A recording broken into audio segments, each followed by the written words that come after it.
Hey friends, welcome to today's video. We're going to be talking about amber fragrances, some favorites from my collection and some okay ones from my collection that maybe you would love and perhaps I am not sure how I feel about them and or they'll be leaving my collection, but I thought I would share them with you in case they're of interest to you. It is early January when I'm filming this. I'm in Central Virginia and this is the coldest part of the year for us.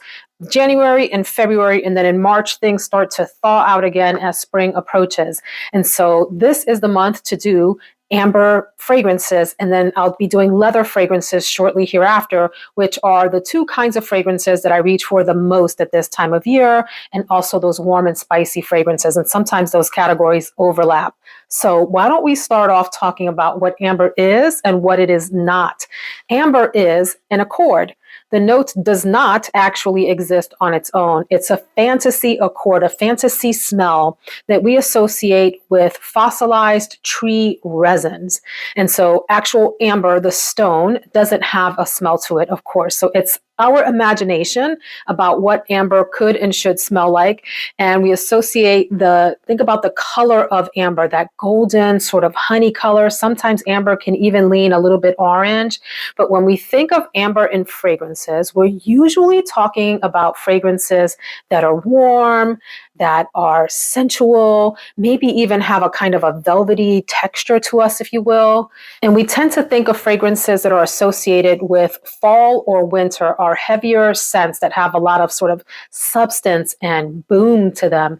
Amber typically will appear in a note structure at the bottom of the structure, the base, and it's actually a set of notes that are blended together to give you that warm, sensual accord. So usually the notes are vanilla, labdanum or labdanum as I pronounce it, and benzoin are typically the three that are blended the most. Sometimes you will see incense in there and perhaps some spices or others.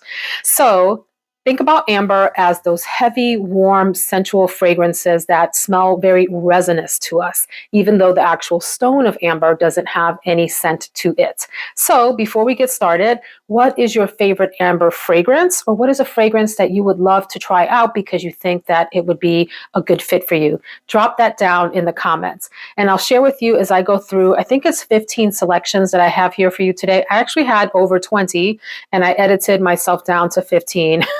And thought about editing it down further to 10. In fact, I'd love to hear your thoughts. What's a good number of fragrances that you like to hear about in a video? I tend to lean on sharing more rather than less because tastes in fragrances are so different, and I like to give people variety to think about. However, our attention spans are only but so long and we can only absorb so much information in a video. So share your thoughts in the comments. What feels good to you in terms of the number of fragrances? Would you like to see 5, 10, 15, 20? Like what feels like a good number for you so you feel like you got some variety out of the video but didn't get like knocked over with way too many? So let's jump into the 15 that I have for you here today. So I'm going to start off with a fragrance that many people think is like the king of amber fragrances. It's one that I find to be unisex, although some think it leans a little masculine. So I like to share that in case the masculine or feminine lean matters to you as a fragrance wearer. And this is from Serge Lutens called Ambre Sultan. Beautiful fragrance, incredibly resinous, meaning it has a bunch of notes in it that smell very thick. They smell like, when I think of resins, the visual that happens in my mind is syrup, like maple syrup that comes from a tree, because I tend to think of that consistency more than anything else. Not that a resin is necessarily sweet like syrup, but that's the image that comes to mind. So there are a lot of syrupy kinds of notes in here, maybe not that they're all sweet. In fact, this is a little bit of an aromatic fragrance, has a prominent bay leaf note and a few other herbs in here that give it a very sort of clean barbershop type of background to it. But by and large, what you smell in this fragrance very prominently in the foreground is that beautiful amber accord with some other accompanying kinds of resins that make this a really thick smelling fragrance. I find this to be on the heavier side. It's fairly long lasting and has some decent projection off of you, meaning the distance at which people can smell you. So I enjoy this fragrance. It's one that I find that I would reach for in much colder temperatures because the resins in here shine most brightly in the cold. So king of amber fragrances, Ambre Sultan. So if Ambre Sultan is the king of ambers, The queen of ambers is absolutely Guerlain's classic Shalimar, the Eau de Parfum concentration. This fragrance, I believe, is coming up on a 100-year anniversary. Correct me in the comments if I'm wrong, somewhere in that range. In other words, it has been around for a very long time, and with good reason. Let me share. This is a fragrance that I have had a difficult time with. So my mom wore this a lot in the 80s into the 90s, as did my aunts and so forth, the matriarchs, the ladies in my family, the women, right, the aunties. And this is a fragrance that is iconic for lots of different reasons. One of which is that it is a very, very heavy ambery kind of fragrance. It opens with a citrus, a prominent citrus at the top, and you can smell the citrus from the atomizer here. And as the fragrance settles down, it becomes amber, this amber accord, there's leather, there's a little bit of hints of incense, and there's some powderiness.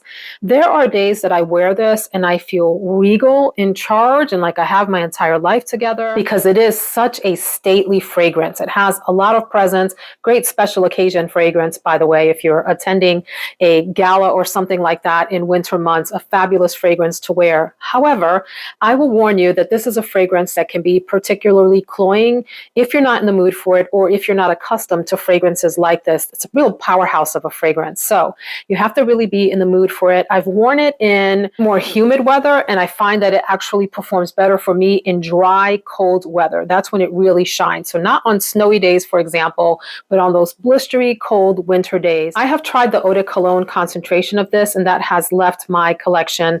It's supposed to be a softer version of this. I have also moved the Soufflé Intense version of this out of my collection as well. I want to try the regular, just the regular Soufflé without the Intense on the end. And I am still angry that my Shalimar Millésime, however you say that, Tonka, got lost in the mail. For those of you that care and would like to shed a tear and cry a river for me, it's still hung up somewhere in the French postal system. But this one here, I can't bring myself to give it up, even though it's one that I have to really be in the mood to wear and wear just a few spritzes of. This is a very long-lasting, heavily projecting fragrance. If you spray too much, it can become overpowering and cloying. It's a fragrance that is beloved by many people, and with good reason. It's quite the composition. So try this out if you're interested. I'm sure you can get a sample somewhere before purchasing, but this is definitely the queen, if Amber Sultan is the king of ambers. I meant to say also about Shalimar that it has a heavy vanilla in it. So think about citrus at the top, then it settles down into this vanillic, leathery, maybe slightly incensey and powdery fragrance. So if this is the mama or the older sister, then this one is the hip younger sister, daughter, or cousin of Shalimar. These are similar, but not the same. Think about this one as lacking maybe the citrus accord that this one has, and instead what you get in here are some beautiful spices. So if this is the 80s icon, then maybe this is like the hip updated 90s into early 2000s version because of the spices added into it. So you get nutmeg and I think cinnamon. Yeah. So it still has the powderiness, still has the vanilla, still has a very heavy amber accord here, but those spices kind of make it a little bit more modern than this one is. This one has a nice nutmeg and cinnamon in it that makes it really great for this time of year, especially for the holidays. This would have made a great sort of Christmas fragrance, a fall fragrance like your Thanksgiving Day types of fragrances and so forth. So I really enjoyed this. It's one that had to grow on me. When I first tried it, I thought I might dislike it because I was also having trouble with Shalimar at the time. Both of these fragrances are ones that you have to be in the mood to wear. They really sort of take over your outfit for the day. Like regardless of what you're wearing, you can have your best high heels on, your most beautiful dress, and your red lipstick, like pulling out all the stops. But the fragrance is going to be what takes the show if you wear either one of these. So this is a gorgeous one. The bottle is beautiful. It really grew on me. I almost had it leave my collection. And you know me, I'm always telling people to try a fragrance 2 or 3 times, and I'm really glad that I did. This is by Tiziana Terenzi, by the way, and really has become a favorite in the amber category for me. My scent of the day yesterday was the beautiful Ambre d'Alexandrie from Boucheron. These bottles are ginormous. You get 4 fluid ounces in here, and you can find these on the gray market for a little bit over 100 sometimes, maybe under 100 if there are some certain special sales running. But I have enjoyed just about everything that I've tried from this Boucheron line, and this is no exception. This smells to me very close to Angel Share by Kilian, if you've smelled that one, maybe without all of the spiciness that that one has. Here you get mostly a beautiful, soft, sweet, warm, cozy amber accord, heavy on the vanilla. There's tobacco in this fragrance, and I do sense some spices in here, even though they're not listed in the notes. If I didn't know any better, I would say this had an apple note and maybe some cinnamon. A lot of people say they get apple pie out of here. Y'all, I don't know what kind of apple pie you're eating that smells like perfume. Of course, I'm just joking with you, but what? I can get that almost like when an apple pie is baking and comes fresh out of the oven. The smell of baked apples that are sitting in all of that buttery, cinnamony goodness. You get a little bit of that here, but this is definitely in the perfume direction versus the gourmand direction. This is a powerhouse of a fragrance in that it's very long lasting. And if you spray a lot, it will fill up a room. So just be careful if you get this. Another one that actually the same is true for most fragrances that are heavy on the amber accord. They're going to be fairly long lasting and fairly projecting. So, try at your own risk kind of a thing. This one, I put it on in the morning and it lasted me all the way through the evening. I kept getting whiffs of smells. I didn't spray a lot. I learned my lesson with this one. When I've worn it before, I have worn too much of it. So I did maybe at the most like 6 sprays, like 3 in this area and maybe 3 around the knees even. So you can get wafts of it coming up at you. But anyway, beautiful fragrance and a great bargain if you can find this. So if this one is sweet and soft as an amber, then this one, Elie Saab's Ambre number 3, Essence number 3 Ambre is what this is called, is what I think of as an earthy amber. This has a beautiful amber accord accompanied by this gritty patchouli and sandalwood in it. It also has some hints of spices. This is another very strong fragrance that can be all engulfing, if you will. Like it will surround you and suck you in if you overspray. Be careful. This one is a little bit more difficult to find. I don't know if this whole line is discontinued at this point, but you can typically still find them on gray market sites. I'm talking about like fragrancenet.com, Fragrance by CA, Fragrance X, Perfume Online, those kinds of places where you can go and check, and periodically fragrances that are discontinued or harder to find may show up if the place gets a shipment of them or whatever, gets a pallet of them, they're in bulk, etc. A fragrance that you don't need a lot of sprays of. You can see I haven't gone through a whole terrible lot of this because a few sprays of this will do you. It's a heavy, pungent, thick fragrance with an earthy quality for the ambers that I've talked about. Maybe one of the earthier ones, well, with the exception of one that I'm going to talk about in a minute. So if you like that, if that sounds appealing to you, here you go. This is like maybe the goth version of the amber fragrances that I'm sharing here today. So if Ambre number 3 was the goth version of ambers, allow me to introduce you to the vampire version, Fendi Furiosa. Okay, beautiful bottle, or maybe strange, or maybe hideous, depending on your taste. I quite like it. I think it's bizarre, and some people call this like the turtle bottle. Definitely heavy, heavy on the amber. This also has white florals, but what makes it vampire-y to me is a heavy pepper and woody accord, both of those in this fragrance. So it's a little bit, maybe even acrid, some would say. It's funny, as I'm sniffing this, I'm wondering how this has never been associated with Black Orchid from Tom Ford. There's something similar about them, not quite the same. This is definitely an easier fragrance to wear even than Black Orchid, which is a pretty bizarre one and one that some people find hard to love. The woodiness in here, I think, is probably more pleasant than what the combination of notes is in Black Orchid. But this is definitely a fragrance for people that are daring, don't care what other people think about how they smell. I wouldn't particularly call this a beautiful fragrance. I would call it daring. It reminds me very much of like dark vampire movies. This might be something like what they're wearing. There's even like a wet earthiness in this fragrance that I've not heard other people talk about, but as I'm sniffing it now, it's something like that. Yeah, this is reminding me quite a bit, not identical, but in the same family as Black Orchid by Tom Ford. I'm not sure why I never made that association before, but Furiosa from Fendi, another one that's difficult to find. However, when you do find it, it's usually fairly inexpensive in the $40 to $60 range on those gray market sites that I mentioned.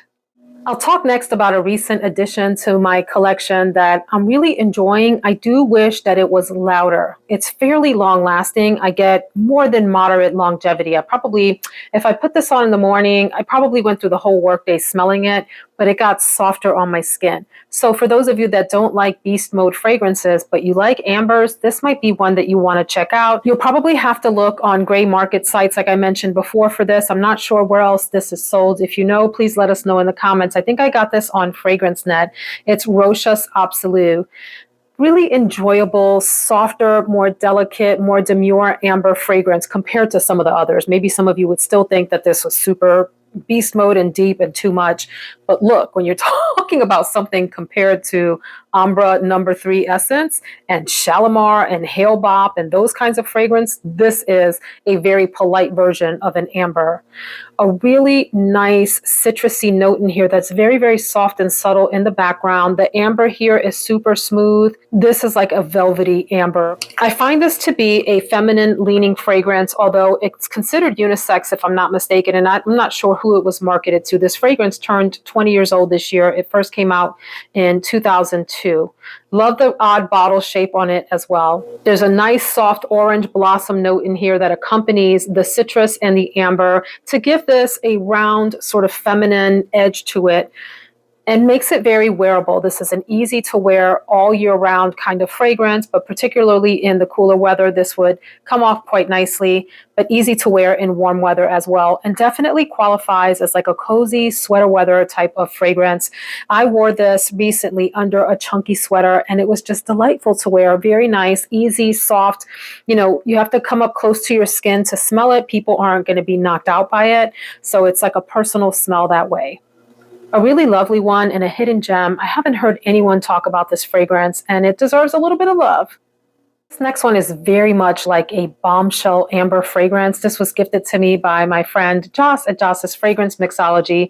It's Glistening Amber from Juicy Couture. I really like these bottles. I have the wood version. I think it's called Majestic Woods of this. How cool and fun are these, especially for the younger ladies in your life who want something really cute to put on their vanity or on their perfume tray or their makeup tray or wherever they put their fragrances. I love that this is deep and sensual yet playful and flirty. Beautiful raspberry note in here, musk, vanilla, deep amber. It's absolutely an amber fragrance, but just a fun, flirty fragrance while still being super feminine, super sexy. Has a little touch of like smoky incense, like ooh, like a smidge, like a little pinch, a salt pinch of that in the background. But that raspberry note keeps this super playful and fun to wear and a great date night fragrance. Okay, so for those of you that like predictable fragrances, this portion of your perfume adventure has come to an end because I am about to take a heavy, quick, sharp 90-degree left turn into weird fragrance territory. So if you want to hear about those and you kind of like strange, bizarre, off the wall, off the beaten path kinds of fragrances, stay tuned for the next batch. And I'm going to start with a fragrance that defies all explanation. I have such a hard time describing what this smells like. It's Dune Eau de Toilette from Christian Dior, a fragrance that I wore pretty heavily, I would say 15, how old am I? Probably 15 to 20-ish years ago. And then had enough of, sold off or gave away a partial old school vintage bottle that I have and recently repurchased because I missed the fragrance.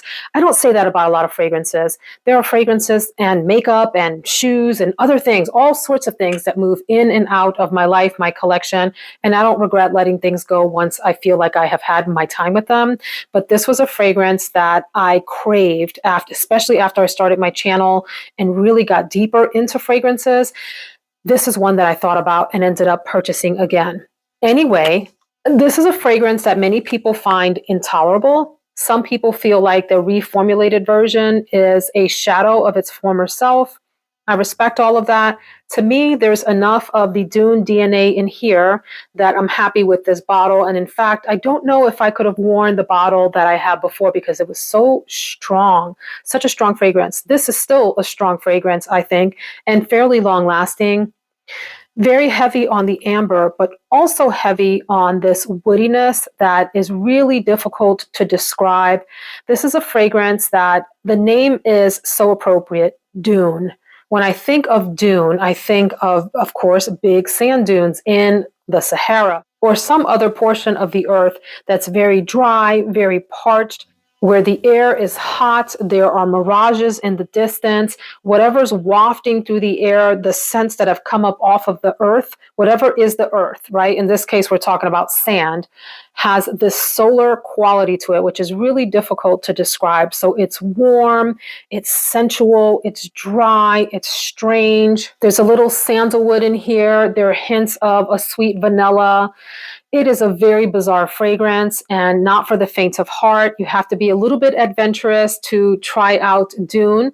Let me know if this is a fragrance that you have tried or that you would be interested in trying, and if so, why? Are you just weird like me and enjoy really bizarre smelling fragrances? Because this is one of those. So here's a fragrance that I'm debating whether I want to keep or to put up on my Mercari, and I'm leaning toward the latter. I've worn this a few times and enjoyed it. The last time that I wore it, it had almost like a cigarette ash quality on me. Some people like that in a fragrance, like in Haute Couture by Givenchy, it works in there. This last time, I don't know, it just didn't sit right with me exactly, and it's Krazy Krizia. So one thing I do not like about this is, since some people actually like this about it, is that, hold on, I don't want to spill this, the fragrance has a dabber. So you don't spray it on, you take it off and you dab it on. Let me smell. It does, it's so interesting. Maybe I'll keep it. I don't know. So citrus accord, amber, a woodiness, this sort of powderiness. There's a heavy tonka bean in here. You get sandalwood. It's kind of a kitchen sink sort of fragrance. It reminds me very much of old school fragrances, particularly with that dabber. I don't especially love the dabber. I appreciate it, but I don't love it. And I love the name, Krazy Krizia, but there's something about that cigarette ashiness. See, it's making my throat dry as it dries down. That can be a bit much for me, but for someone else, this might be perfect. So I mentioned this as a fragrance that is worthy of being mentioned in an amber category and beautiful in its own right. Maybe one that won't be staying in my collection because I would reach for other ambers over this. But wow, interesting bottle, interesting fragrance, and unique, a very unique smell. This next one leans in the masculine direction, although I know a number of females that wear this and love it. They love it, love it, love it on them. It's an interesting, peculiar fragrance. It is called Madj al Sultan, and it's by Asdaaf, if I have got that correctly. It comes in this velvet bottle with a sticker, a gold sticker on it. I thought it was a plaque, and then I indented it with my nail. Anywho, super affordable Middle Eastern fragrance. I think this, I would describe this as ambery, resinous. It's smoky a little bit of woodiness, and some spices. It's definitely a spicy fragrance. Ooh, definitely like some pepper, some other spices in there, not like cinnamon, fun kitchen spices, more like in the peppery direction. But the amber in here and the smokiness, if you like that kind of fragrance, if you like the mystery of that sort of fragrance, this might be one that you'd be interested in, even like an incensey background. And super affordable. This is probably in the $30 range. But if you prefer a feminine leaning fragrance, this isn't going to be for you. But maybe it's for your guy or whoever in your life that likes a masculine leaning fragrance. Now, I will say my husband did not care for this. I purchased it for him.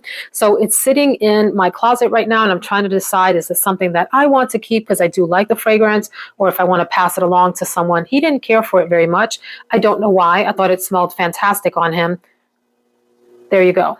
You know, the beauty, wonder, and frustration of fragrances. Some love it, some hate it, some feel in between. Some may love it today, but hate it tomorrow. Some may hate it today, but love it tomorrow. Y'all, fragrances are just bizarre that way. So anyway, I give this a thumbs up if you're interested in ambery, smoky, spicy fragrances.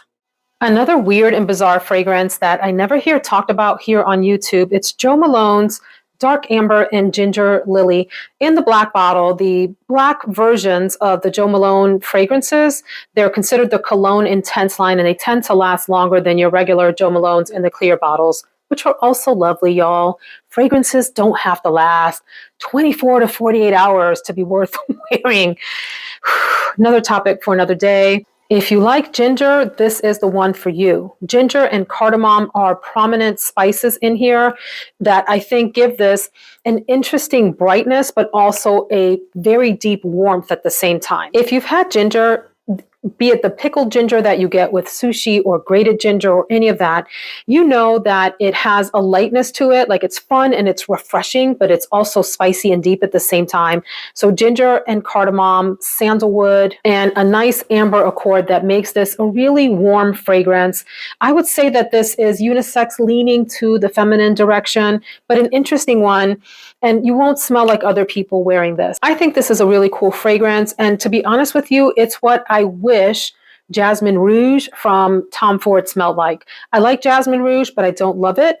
And I was expecting something more like this, like a spicier version. In fact, L'Interdit Rouge, which I think I'll still get a bottle of. I know I'm like way behind on getting a bottle of that. Everyone has gotten that and decluttered it by now. Hello, YouTube world. And I still haven't, but it's what I thought I would smell in L'Interdit Rouge.